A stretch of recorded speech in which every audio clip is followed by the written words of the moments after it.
Good afternoon, everyone. This is not a feedback, but this is Sarah Lice Sterland.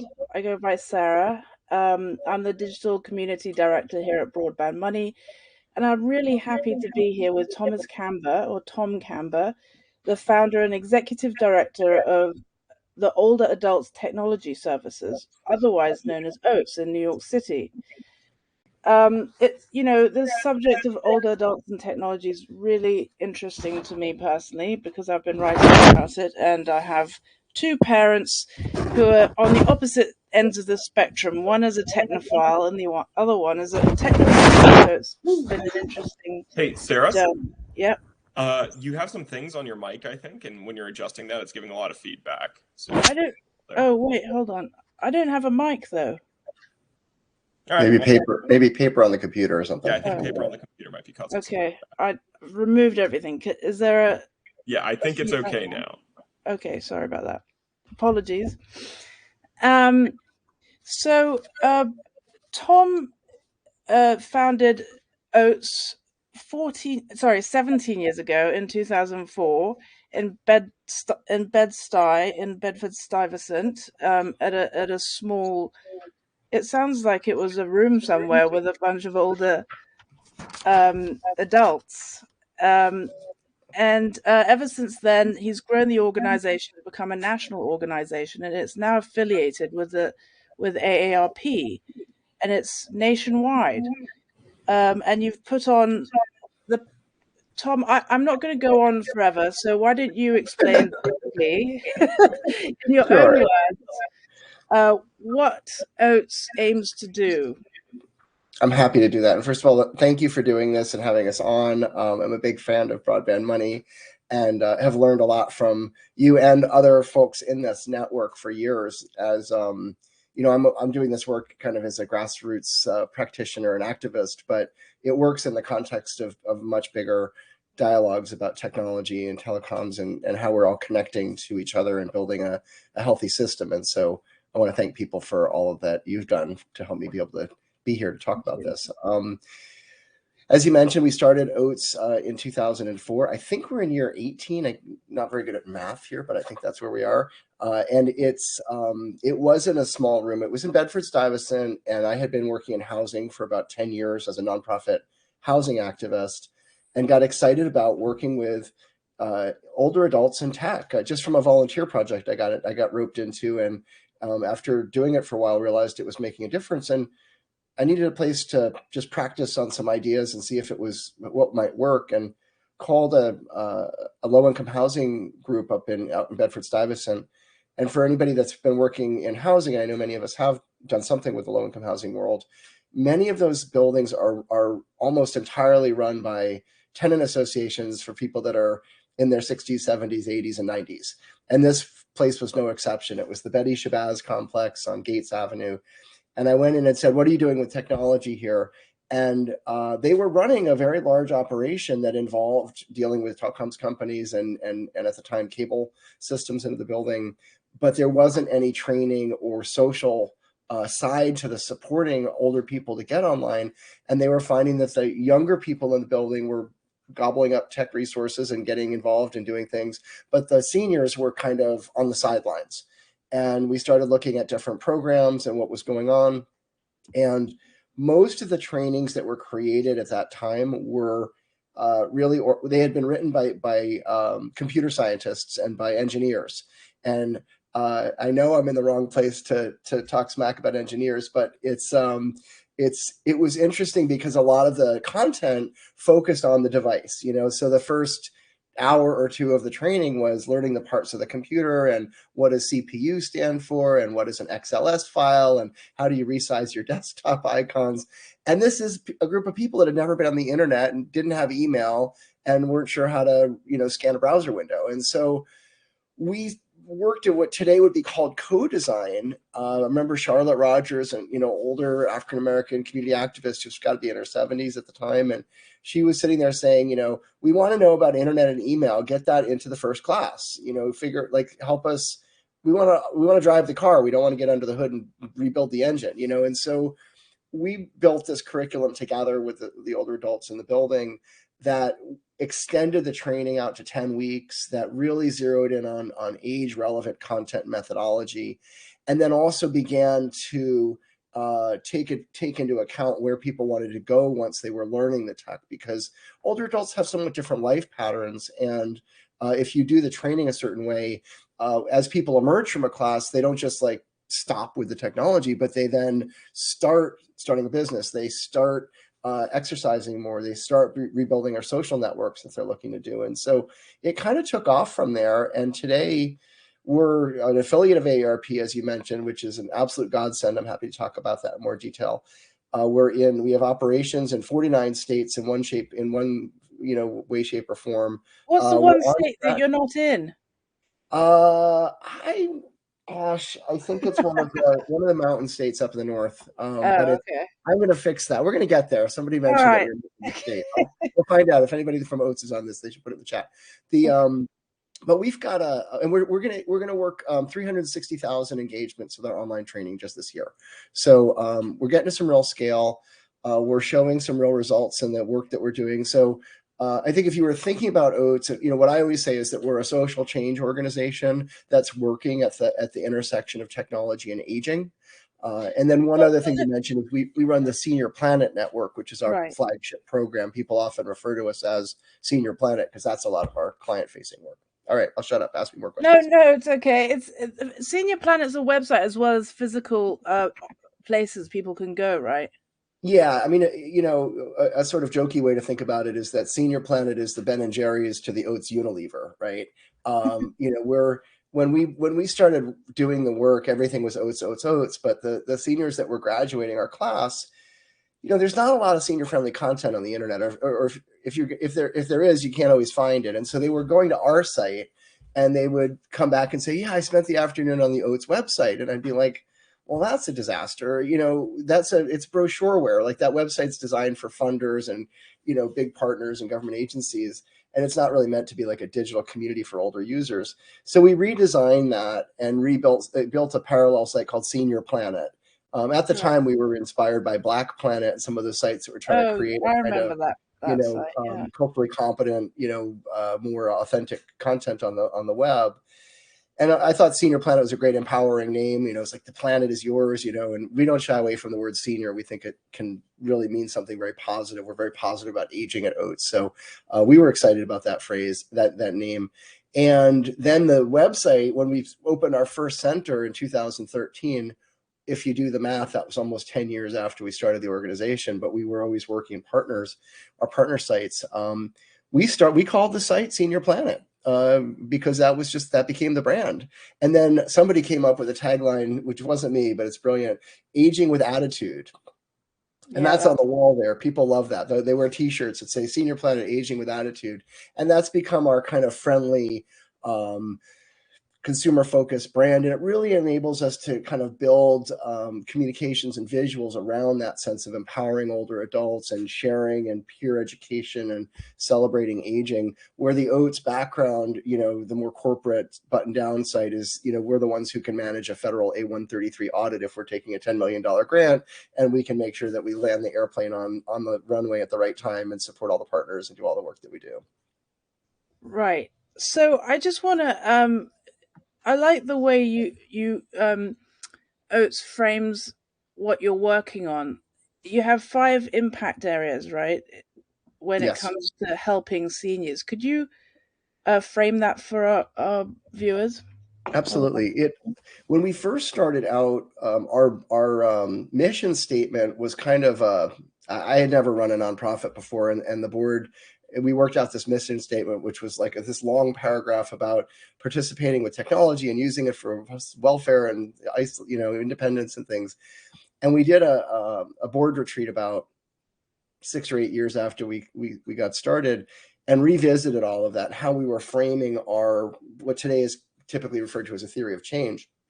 And we realized that what we really were excited about was not really just the technology. Like if you said, Tom Kamber or OATS are the people who taught 100,000 people to use Microsoft, I'm not sure I'm going to be lying on my deathbed feeling incredibly proud of that it's their job to teach people to use their stuff, right? Like, it's not necessarily the social aspiration that we all graduated from, Wesleyan with. So, in what became really a lodestar for us was this notion of aging and social change around aging.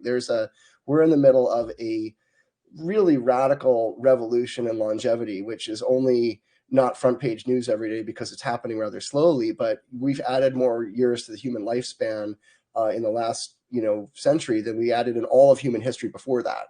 And it is radically changing how we're thinking about life stages and lifespans. And just questions like we front loaded all of our education into the years from 7 until 22, but people are now working into their 70s and 80s, and there's no system of Pell Grants or going back to college or something like that at age 55 or 60. We've just sort of let people dangle. And so we're trying to figure out how to modernize aging. And older adults are modernizing aging by living it and making it happen.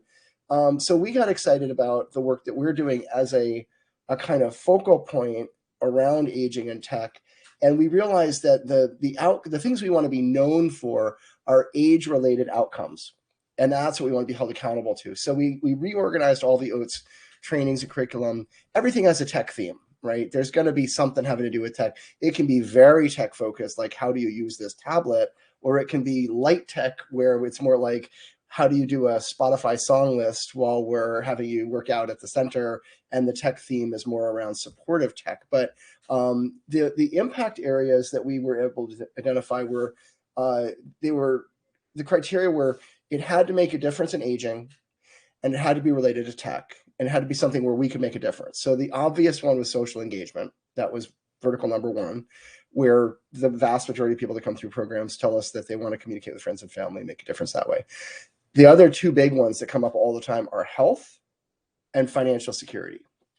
All of those are strongly mediated by technology, skills, and access, and we can make a difference, and they're very, very relevant to older people, and they are in many ways ownable and distinctive as areas of practice within the world of gerontology. And then the last two things that we really zeroed in on were civic engagement. I'm an advocate. I used to be a community organizer, and it's obvious to everyone that if we're going to have a healthy civic society, that older adults need to be able to use these technology tools effectively. They need to be able to manage them and manage the information that flows through them in common sense ways and make a difference in their communities and for themselves. And then the last area is what people ask for a lot, which is creativity. People don't always appreciate the process of aging. For a lot of people is often an unleashing of a torrent of creativity. And I've spent a lot of time with older adults and been really lucky to just be immersed in centers and programs with people. And the level of poetry writing, stand-up comedy routine developing, visual art stuff, furniture making, interior design, older people are just pounding that stuff, and they're really making a big difference with it. And the tech has become a critical tool for a lot of people in that. So we actually have a whole practice on creative expression. I know. I mean, I did a story for my local radio station during the pandemic, and I met this woman who's in her 80s, and she's a writer, and she just published a new book, and she holds monthly poetry readings every month online. It's awesome. Yeah. She's just fantastic. It's great. So you've got tons of interesting stories related to these areas. But since we are in the broadband grants community, I'd like to ask you about how you've been thinking about digital inclusion and engagement, and whether you've been involved in any level with New York State in planning for digital equity grants or digital inclusion grants from the infrastructure bill. I'm happy to talk about that. So we are most people know this, but I'll just restate it briefly. We're in a new era of digital inclusion funding from the federal government, and there have been really only two waves of this in the sort of post-internet age. One of them was in the 90s with the original Technology Opportunities Program. And then the one that OATS really got launched with was the Broadband Technology Opportunities Program, which was active around 2010. And today we've got this sort of third wave of it that's following COVID, where the Infrastructure Act has unleashed $65 billion worth of broadband money.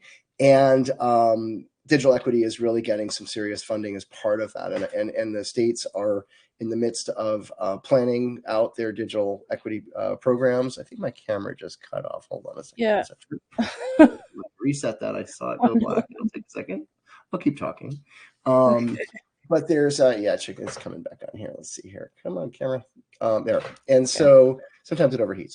So as part of the Digital Equity Act, I'm going to get a new camera. So there's a couple phases. There's 2023 is going to be a time where the states are going to complete their plans for digital equity. OATS is not. This is going to drive me a little crazy here. I'm going to leave it off for just a second. I'll talk. I promise I'll start working in a moment. OATS is not applying for grants within the state plans right now. We've been working with AARP a bit as a partner, which is working with the state offices of broadband, and also working at the federal level. Has been testifying and weighing in with the Department of Commerce and issuing writing comments on different regulatory things and things. So I would defer to the AARP team on the policy stuff. I will say they've been super active in it and have consulted with OATS in terms of our learning, but then added in the AARP super strong capacity around advocacy. And we're really proud of the fact that that ACP, the Affordable Connectivity Program, has been funded and is succeeding at bringing a lot of lower income people into the internet age for the first time and giving access to technology to people in ways that we've been calling for over a decade. And suddenly there's a will and there's funding for it and there's national efforts. So I would say we are in some ways just starting a new era where when we go train older adults to get online and they come to me and say, well, that's great. Now, how do I pay for my internet? I got something I can say, which is sign up for the Affordable Connectivity Program like tomorrow. That's great. So OATS we're going to play a couple of roles here. The first, we are actively looking at this current ANOFA that's out from the FCC. That's the Affordable Connectivity Program Outreach Grant, which is a $100 million allocation. The maximum grant is $1 million, and it's helping. It's enlisting partner, applicants out there who will be signing up people for the Affordable Connectivity Program, doing outreach and enrollment in lower income areas and with underserved populations. And we have a network of literally hundreds of sites that OATS connects with out in the communities around the country. And we're planning to partner up with groups like the American Society on Aging. And we had a call with some housing organizations today that we're hoping to get enlisted there, really to build a little bit of a practical capacity to centralize some of the strategic work and some of the background information and educational materials and access to training and things that OATS already has available, but then distribute into communities the capacity and a little bit of regranting money to instigate a lot of those enrollments. So we're really trying to build a system around that. And it's still early days for this because nobody's quite done this in this way on this topic with that framework. So we're hopeful that we'll get a lot of movement on it, and there's a lot of interest in it. And then the broader issue around digital equity, I come from the school of thought that digital equity has kind of two levels. There's getting people engaged with the technology, which is the prerequisite for everything. And there are fantastic organizations that are expert in this. OATS does it, but we're part of a broader national network, the National Digital Inclusion Alliance being the kind of the central actor, I think, in a lot of this. And they've been doing incredibly fantastic work getting people. They've basically reinvented this field in the last 10 years. It's really been spectacular. So we're very big supporters of the work that they're doing. And then there are what you might think of as culturally competent approaches to digital equity. I don't think it's a one-size-fits-all scenario. When you think about immigrant organizations, or you think about groups that work with ex-offenders or groups that work with youth, each of them has a really distinctive set of imperatives and parameters and opportunities that enable them to use digital equity activities, if you want to use a really broad term, to achieve social outcomes. So it's meaningful that people have a computer. It's meaningful that people are logging on. But what then we really get are what is the compelling public interest in that activity? Here it goes again. The compelling public interest is I'm like getting my room to cool down. So the sun's on my camera. But anyways, the compelling public interest around this for many people has to do with their organization's social impact. And I think we're looking at on the digital equity front from a senior point of view, OATS has been working hard with a lot of older adults around the country to develop a kind of agenda around aging and digital equity. What are older people going to do once we are online, and how can we orient those activities to make the most of it? So, telemedicine is a really important topic for older adults. Security, trust, and fraud avoidance are really important topics for older adults. Topics like social engagement, building social networks, and rebuilding social networks. For many older people, there's a need. Your social networks naturally attenuate. You're not in the workforce anymore. You're not in college anymore for the most part, or vice versa. You're definitely not in college and probably not in the workforce. And there's a need for finding ways to make new friends. And in fact, we just issued a report showing that older people who take technology classes are more than twice as likely to make a new friend. Wow. And so some of those digital equity programs are really making a difference with people profoundly in terms of the purposes that are related to aging. And I think that's where we're excited about the grants that are happening next year, and hoping that the states will kind of articulate a specific set of plans. I hope they're making a friend with the right people. Well, yeah, there's always that. You can't always you can't tell them how to do it. Yes. I don't always approve of my daughter's friends either, but you got to work through it. That's part of the fun. Yeah. So what was I going to say? So are you developing content around this? Yes. So the plan is that, the AARP teams are really working with the states around the digital equity program. So state operations can, in fact, people can call starting next week. They could call it the AARP state office and say, we're interested in getting your input into our state digital equity plan. And they can be sure that OATS is helping their state office, but really the AARP team has the expertise to put that content into the plan and help people make sure that it's age friendly. In fact, I'm very proud of the fact that New York is I hate to be one of these patriotic New Yorkers, but I'll do it here. That's okay. I'm an ex-New Yorker, so. Are you a recovering New Yorker? Yeah. But New York State is the first state that was designated an age-friendly state, and AARP helped make that happen a few years back. And those kinds of commitments to organizing state planning and state program development with a lens that appreciates the older adult population, what people need, and also what seniors are contributing. You don't always want to think about older people as consumers of services without remembering that in many cases, they're driving a lot of the value here. Older people are volunteering all over the state. They're volunteering all over the country. They are managing health challenges in their families. They're tutoring their grandkids and neighbors on educational topics. They're operating in agricultural areas, helping lend expertise for farmers and things. There's just the veterans. There's incredible power and energy coming out of that age group, and the digital inclusion programming really needs to line up. An age-friendly digital inclusion plan needs to ask, how can we align what we're building here with where older people are going to deploy these new resources? So just to summarize, if there are any people in the audience or people watching this in the future who are doing digital equity planning or inclusion, they could reach out in the state offices or in local government. They could reach out to AARP. Yes, they could. The state offices have been, we've been working with them a bit to put together plans for them. And if they're not sure how to reach somebody, they can honestly just email me and I'll put them in touch with the right person there. What's your email? First initial, last name, T Kamber. Oh my God, I can't believe I'm saying this, but there's only 20, it's not 5,000 people getting this. tkamber@oats.org. So TKAMBER at OATS.org. Okay. And track me down on LinkedIn, and we'll make sure you get connected to the right people there. Okay. I have tons of questions for you, but I'm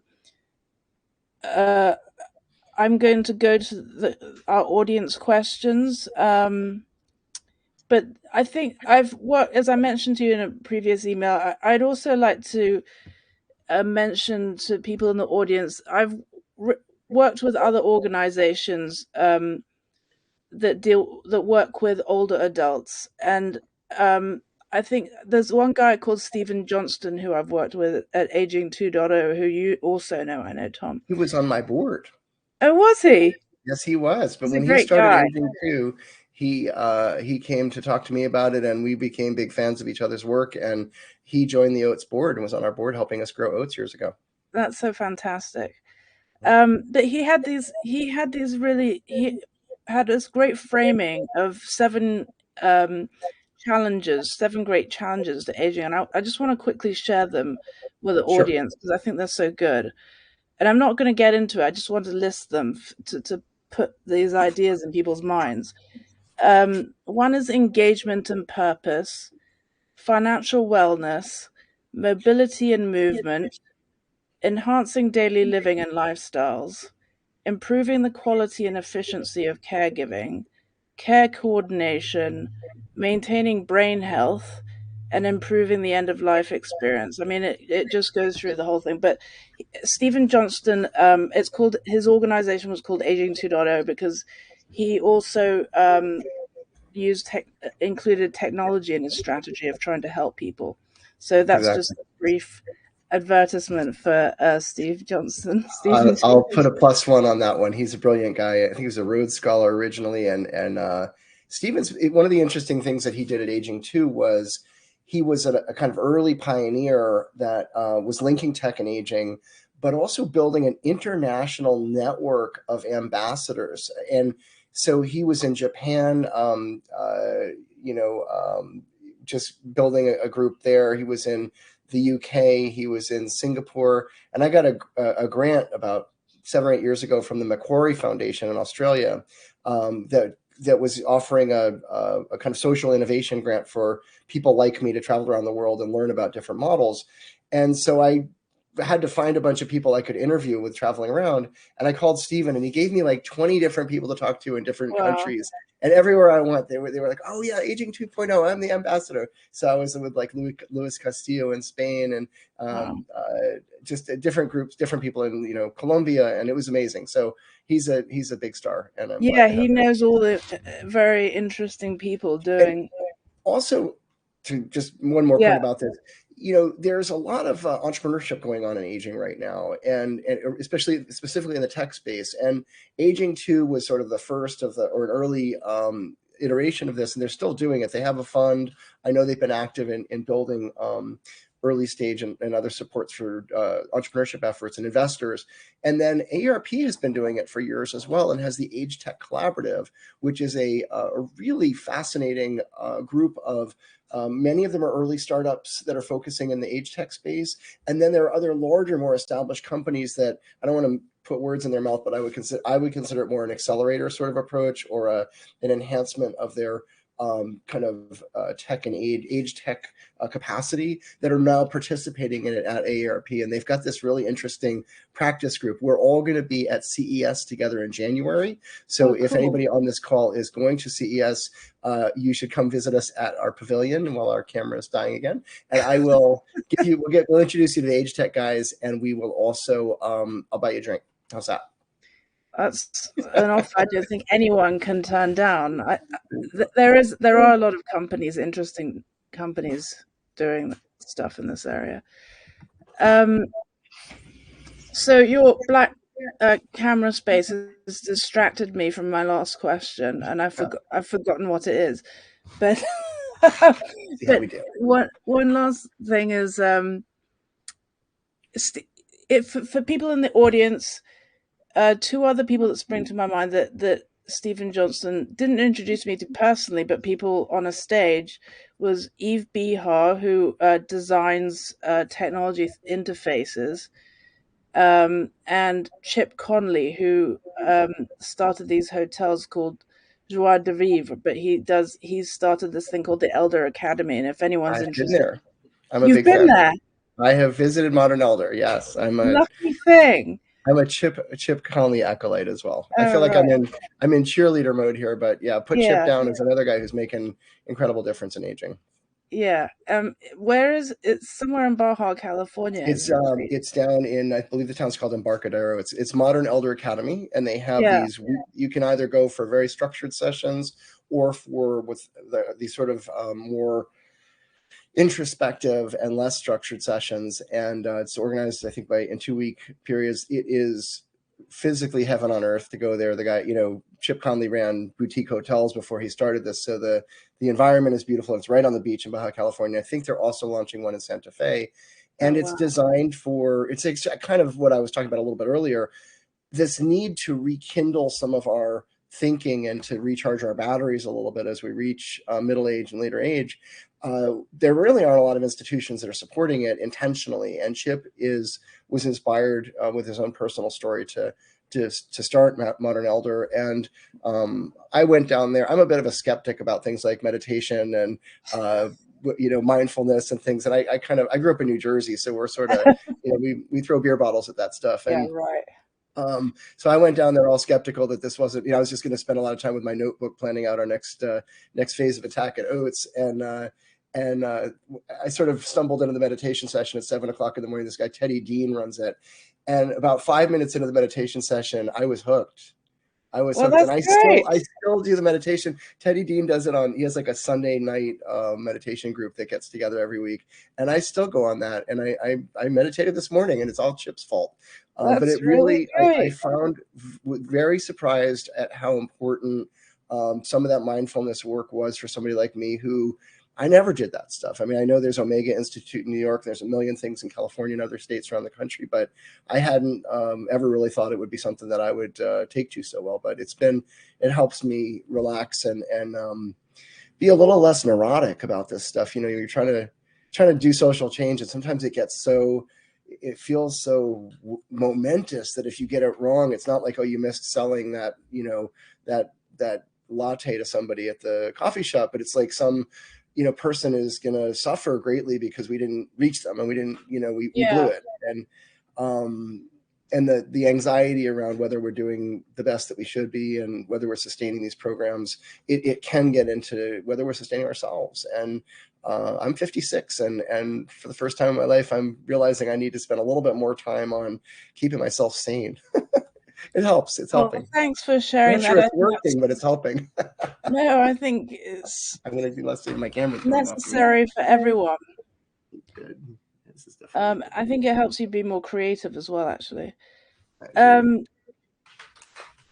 So, just another thing for the audience. The reason Chip he's so interesting to this audience, I would think, is he actually started working at Airbnb when he was sort of late, when he'd sold his own company, and he has all these interesting stories about working with people about a third of his age and all the questions that he didn't, they would talk to him, but he had no idea what they were talking about. It was just very interesting. I mean, Brian Chesky asked him to go and work at Airbnb at one point to share his life experience. Anyway, let's go on to the questions our audience has. Tom, are you going to stay off camera, or are you? Well, we'll see if it pops back on. It was working. It's never done this before, so I'll keep trying different things to see if I can cool it down. I think it's just overheating for some reason. I'm just wondering if it's our platform. But no, it's the camera. It could be the platform. Maybe I haven't used the platform either, but we'll see. Should come on. I'll let you know. Okay.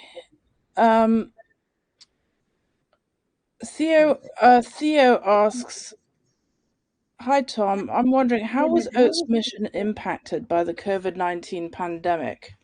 Any generalizable lessons learned which come to mind?" Now I've tried to put a little tent over the camera. We'll see if that works. So you can watch me do like tech troubleshooting while also doing an interview. It's kind of fun. I'm not the only person on this call that's had these things happen. So the question is, what impact did COVID-19 create? COVID-19 had a couple of impacts. First of all, it was there's probably, I guess there's three things to say. First of all, it was an absolutely unmitigated tragedy for the people that we work with. About 80% of the older adults, 80% of the deaths in the United States roughly were people, older adults. And I'm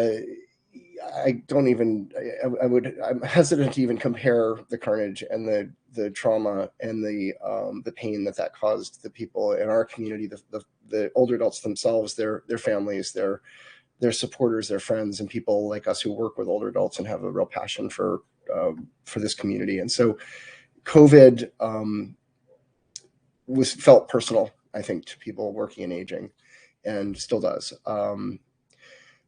On the opposite side of the spectrum, it created an engine of change for some things that we had been trying to do for a long time.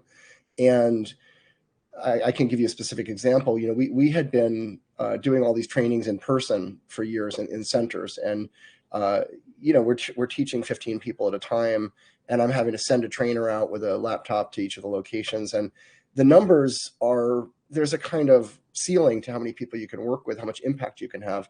And meanwhile, we're watching these MOOCs and online education programs and Khan Academy and things like that were taking off, and realizing that there was we could do a lot more if we were digital, if we had a digital channel.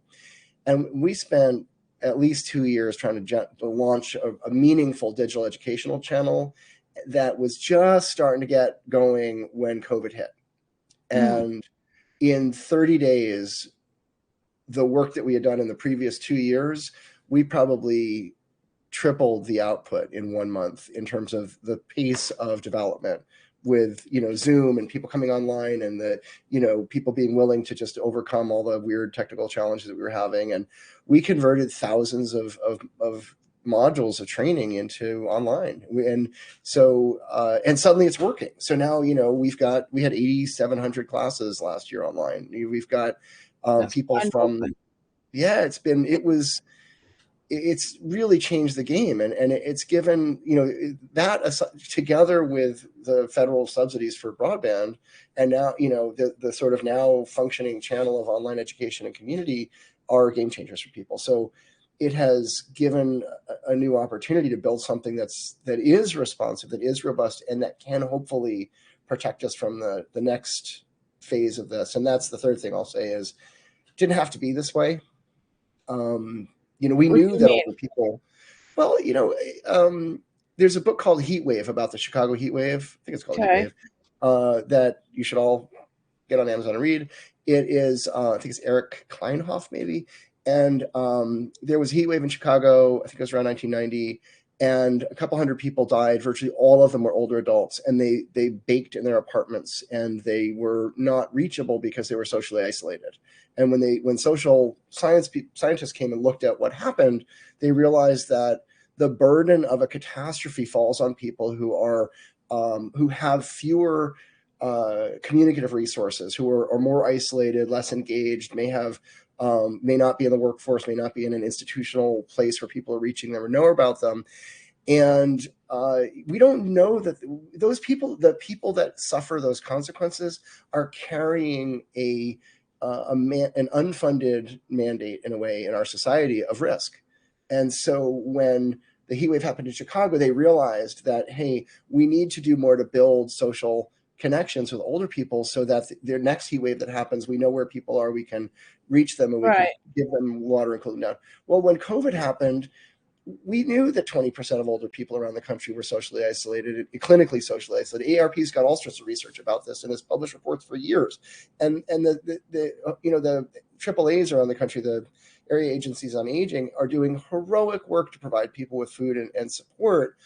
But it's just not enough. They're not very well funded. And I hate to be always complaining there's not enough money here, but there's not enough money here. And there are too many isolated older people around the country, especially many of them are in rural areas or lower income areas and urban communities.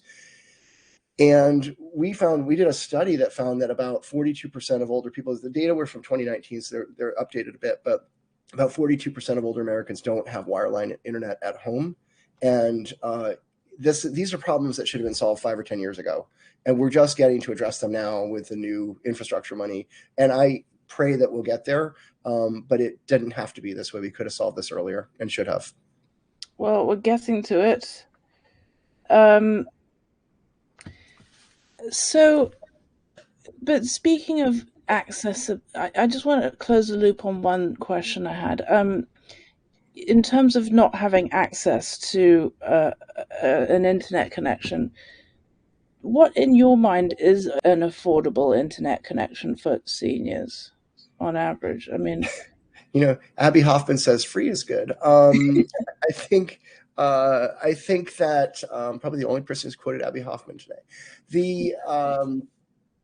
We've done some research about this with people and asked, and the responses cluster in two areas. A lot of folks say they can't afford anything. But for many people, it's because they are already spending money on technology. And so they're saying, listen, I'm spending, $70 a month on my cable bill, or I'm spending, they sort of people group this stuff together and they think I'm spending money on my electric bill, I'm spending money on my cable bill, I'm spending money purchasing devices for my, telephone and communications. And so now you're asking me to add more. If I haven't ever had it before and I've been living more or less functioning, I can't spend anymore. People on fixed incomes can't. I mean, right. When you're talking about poor people, I was up in the North Country in New York, working with a group of older people in a rural community, and I'm from New Jersey, so I say things like, "How much do you make? What's your monthly income?" And people will answer the question. And so I was sitting around a table and I'm talking to a few people whose annual income is like $11,000 a year, and so. If you're under $1,000 a month coming in the door and somebody's asking you, can you add, $10 or $20 to pay for this other thing?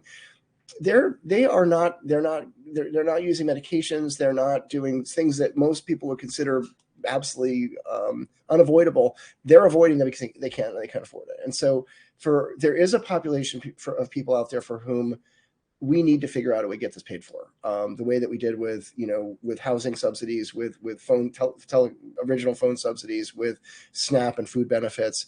Where we don't let people starve because they can't afford food, and we shouldn't let people be completely disconnected because they can't afford technology. So that's one category.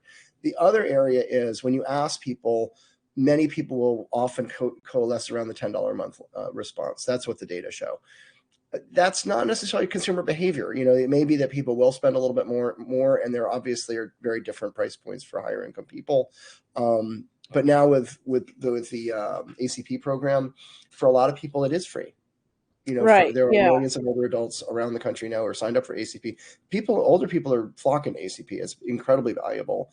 And for many of them, the telecoms companies are offering $30 a month programs, and they're getting the $30 a month subsidy. So it's a wash. I think for people who just are already under pressure with our economic challenges that we have right now, and many people's stock, savings are down. And I think if we can find ways to get this to people who can't afford it for free, I think that is meaningful. And if the numbers, if there can be tiering above that, there's a need for that as well. That's appropriate for people's incomes. Well, thanks. That's helpful. I've seen some incredibly low numbers. Yeah. In surveys. So from Keely Knight, here's a question. Hi, Tom. Are you aware of any state or community-led initiatives that are doing a superior job of assisting their older populations? If so, what makes their efforts so effective? I kind of feel like you've said New York, but... Well, I won't just talk about New York.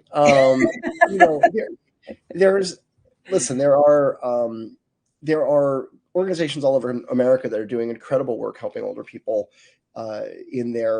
through just community services. So, I'll give you an example. San Antonio, Texas is one of my favorite places on this particular topic. A few years ago, we got a grant from the Humana Foundation, and they said, you can work in anywhere. There was like a list of 20 cities you could look at it. So we surveyed them all about their senior programs. And we found that indeed San Antonio had this kind of outstanding roster of senior service organizations that were doing really, just extraordinarily high quality work. They had beautiful senior centers that had fitness centers in them, that had libraries, that had, airy designs and were really modern and beautiful. They have a fantastic technology initiative around the city that's operating in a bunch of library and digital inclusion sites. And then there's extraordinary integration between the housing authority and the city council committees and things. There's a San Antonio Area Foundation for Aging.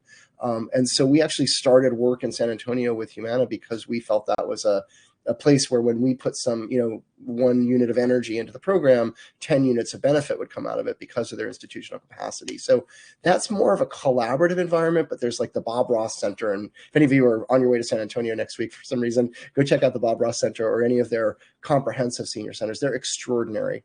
I think there are great digital inclusion initiatives out there. California, there's the CTN Bay Area, which is fantastic.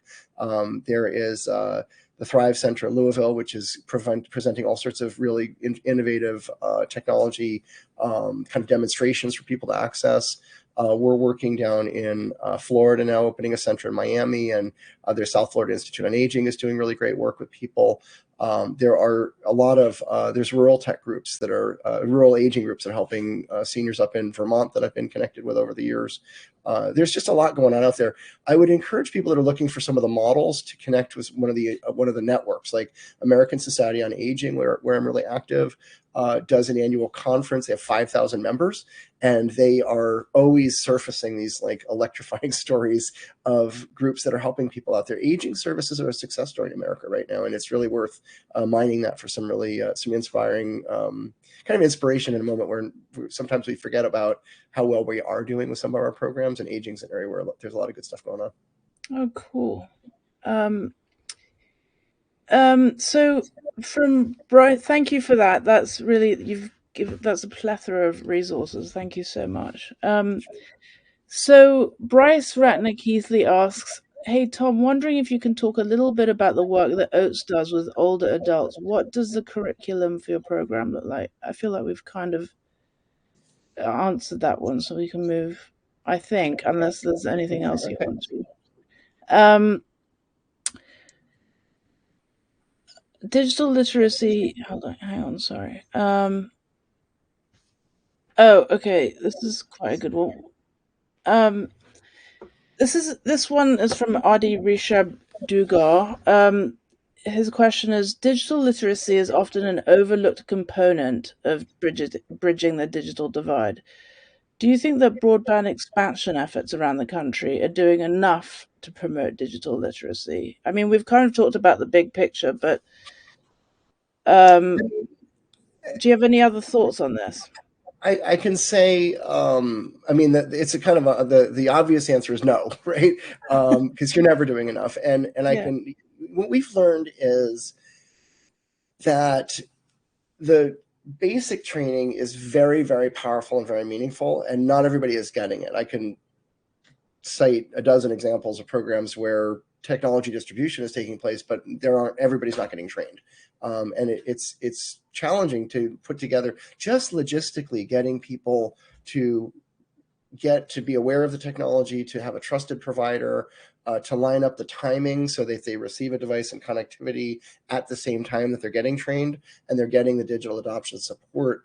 There's a lot of moving parts there. And so it requires a certain amount of organizational capacity, not insignificant amounts of funding, and a lot of willpower on the part of the community to make that a priority. And there's a need for more resources and more commitment.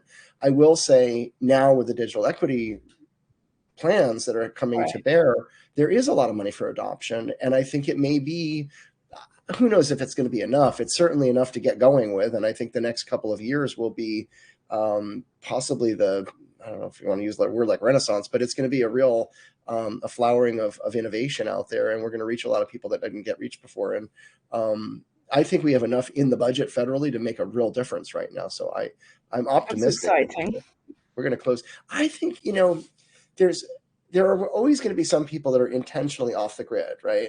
So you can't get 100% participation because you're restricting people's freedom. You don't want to do that. Like it's, if you know what you're not getting and you're making an intentional choice, then I support that. That's fine. It's the people that don't really know, they don't have an opportunity for accurate information about the technology adoption, what you might get from it, or who can't afford it, or who don't have the access, or whatever the barriers are. We need to overcome those barriers for the vast majority of people. I think I can imagine that happening in the next 5 years. Yes, I really do. Cool. Then we'll have a new set of problems and challenges, but I think we'll get people. So I think I saw you say somewhere on LinkedIn that there's a connection between Miles Davis and what you do. Can you tell us a bit more about that? Well, you guys wrote that down. I thought it was hilarious. So you interviewed me the other day, and then did a little bio before the session, and I read it, and it ended. Years ago, I started. I'm very passionate about music, and I'm also passionate about social innovation. And so I've started a lot of nonprofit programs in different sectors and environments, and coach people and things like that. And one of the things I started a bunch of years ago was called the Afro-Latin Jazz Alliance, which was a collaboration with a guy named Arturo O'Farrell, who's the sort of probably the most successful big band Latin jazz leader and a musician. He's a piano player that's out there, and we started this group to try to preserve Afro-Latin jazz, big band Latin jazz music.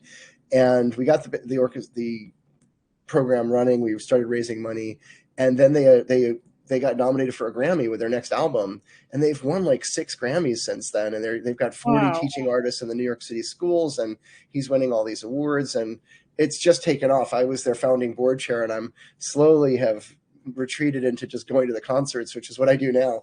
But so that was kind of a cheeky way of referring to the work I've done on social innovation. Oh, I see. But it's interesting because I think there's a valid focus here on design thinking in this area. And I spent the week here with one of my team members at OATS. We're working on first of all, we're working on a report that AARP is sponsoring with us, which is a series of design tools for groups, companies that are part of that Age Tech Collaborative, and that can work with AARP to implement age-friendly design ideas and models. But even more than that, we're working in the social impact space in aging, right? But a lot of design thinking, a lot of the innovation, the value of innovation in American society has concentrated in technology for the last couple of decades, right? You've got the people like Johnny Ives at Apple that are now like superstars internationally that help design these products that have changed our lives. In the social impact space, a lot of those design thinking elements are happening organically, but we don't package them very often. We don't always recognize the value of importing that set of practices as kind of a modality of thinking into the work we're doing. And at OATS and Senior Planet, we actually do use those ideas very intentionally. So we do a workshop called Design Thinking, Design Against Ageism for our partner sites around the country. We have this free Senior Planet licensing program that's got 152 licensed partners now. And all of them are offered this module around how to think like a designer when you're building local programming. And it allows people to activate questions like, how do you create a delightful experience for your customer? What is a net promoter score? How do you evaluate your impact with people, and co-design, and then prototype, and then iterate, and then evaluate, and make things so that they are adaptable? Because often good design is adaptive and responsive to people. So we're really trying to use the work that we have at OATS when we work with other organizations to build a little bit more design sensibility around the work that we're doing out there. And it is making a difference. It's making a difference in everything from how you organize the chairs in a senior center to how you build a program in terms of collaborations with some of the community partners that we work with. So the connection between jazz and your work is constant improvisation on a structure. Exactly. I see. Sure. So and I will just say, I'm no Miles Davis. I don't know. I'm sure lots of people would not agree with that, but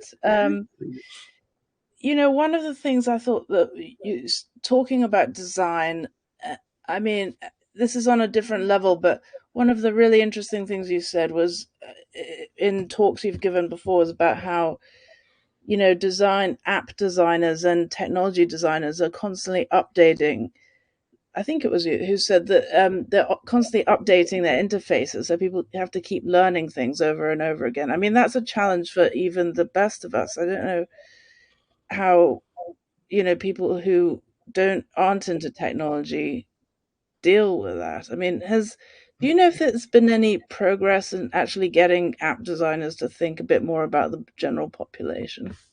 Well, there's the market, right? So if, Yeah, the more intuitive the apps are, I always say that older adults are your canary in the coal mine yeah, when it comes to product design. yeah, Because if your 70-year-old neighbor can't use it, it's going to be less intuitive for everyone else as well. They may kind of muddle through, but if it's something that you're finding that older individuals are balking at, that's a signal that you need to go back to the drawing board a little bit from a user experience point of view. And so there is a kind of migration toward. I mean, I'm sitting here with a just malfunctioning camera, so I shouldn't say the technology is solving all these problems, but it is getting better. I think it has gotten simpler. Things are working a little bit better. People are at least aware that universal design is a concept that exists, and designers have usually read like at least one article about it. And we're doing a center in Miami, and the local building contractor said, well, do these doors need to be ADA, width, right? And we said, yes, we're so glad we didn't have to tell you that, and you asked in the first place. This stuff is beginning to really take root.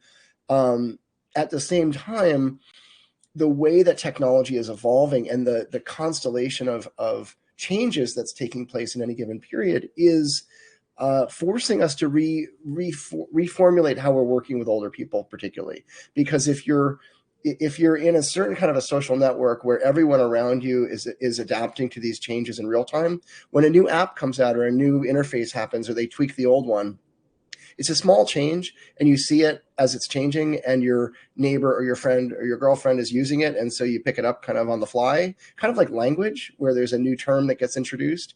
But if you're socially isolated or you're in a group that's not using that technology, which many people on the older spectrum are experiencing, they're not seeing those changes as organically as the rest of the population. And so we need ways of showing those changes to people in a sort of natural setting, and people can adapt to them, which is why at Senior Planet Centers, we're using these principles. I think you asked me about this earlier before the session about this book I read by Everett Rogers called yeah. Diffusion of Innovation. Everett Rogers is this researcher that was studying social networks and how new innovations get diffused through the networks. And one of the things he learned was that people adapt to new innovations when they can observe them and they can try them out. He calls it trialability and observability.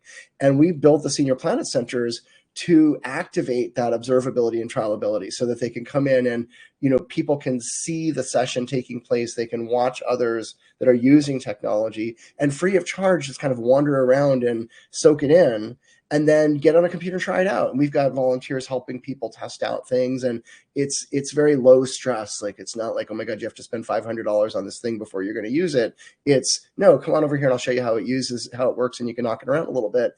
And those kinds of environments need to get built in more places so that the natural change that technology is bringing to our homes and our communities is absorbed and engaged with by older people in a more sort of continuous way, and they don't get left behind.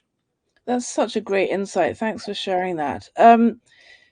So this is a bit of an odd question, esoteric question, but you know these Senior Planet physical centers that you have, where are they located usually, and are they categorized as a community anchor institution?